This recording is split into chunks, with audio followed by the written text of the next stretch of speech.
It happens to everyone. An employee terminates and you aren't notified of the termination until weeks or maybe months after the termination occurs. That's called a late reported or a post-dated termination, and it can be a real problem when you are administering stock plans. In this video, I'm going to talk about 5 things you need to know about late reported terminations, starting with what could possibly go wrong.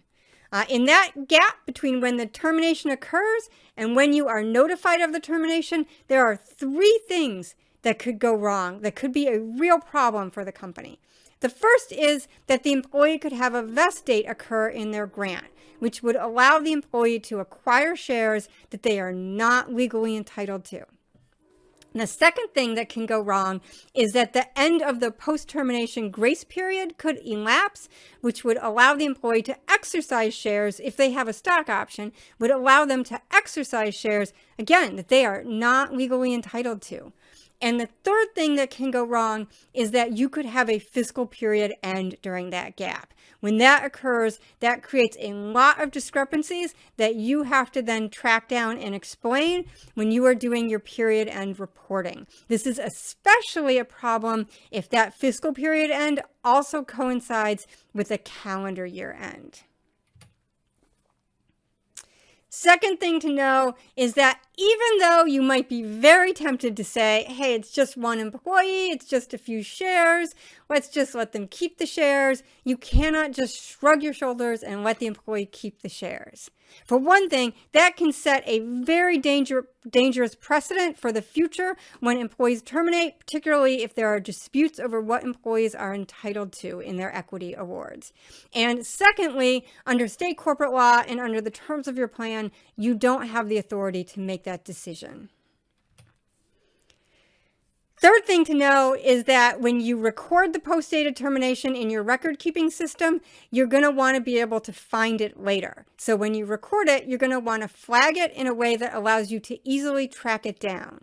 The post-dated termination is likely to create some reporting discrepancies for you, and it will be easier to explain those discrepancies if you can easily find the transaction that caused them.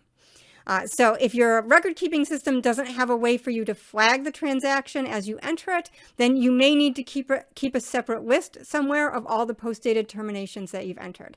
Now, I certainly hope that you've got a better system than Post-it notes like the guy in my picture, but you do need a system so that you can track them down.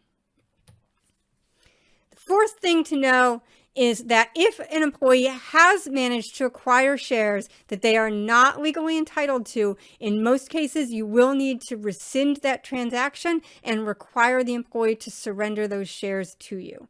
So let's talk about how that occurs.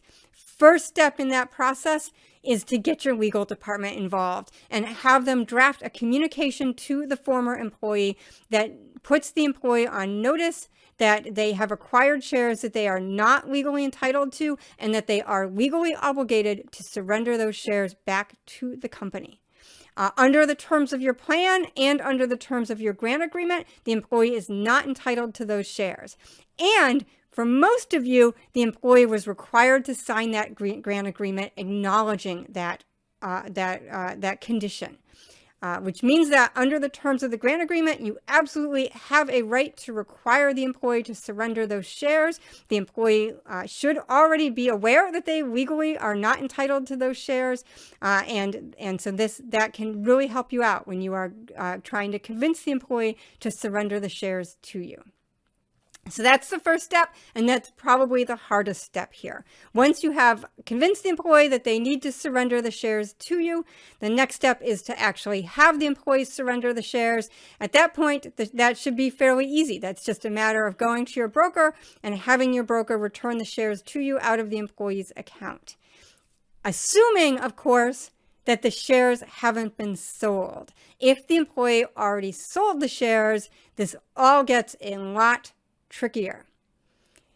If you find out about the late reported termination soon enough, it may be possible to have your broker break that trade, in which case you would be able to get the shares back. Now, having a broker bust a trade often involves a cost. In a situation like this, where the reason for breaking the trade is not something that was the broker's fault, in most cases, the broker is going to pass that cost on to you.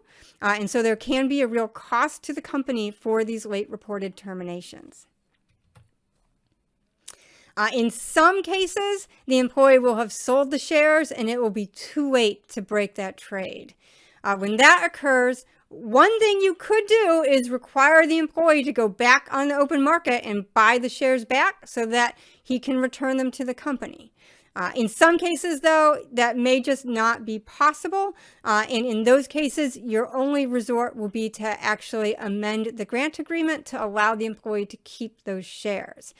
That amendment is something that needs to be approved by the board of directors, by your compensation committee, or by the capital A administrator of the plan. And the operable word here is modification. That amendment is going to be a modification for accounting purposes, so there will be an expense attached to it for the company. And the fifth thing is that you do not want to have a lot of late reported terminations. They really are a problem. So the last step in this process will be to go back to whoever reported that termination late, sit down with them to figure out what the snag was in the process, and refine the process so that future terminations are reported on a timely basis. So those are my 5 tips on late reported terminations. The NASPP does have a number of resources on this topic that we will link to in the YouTube posting of the video.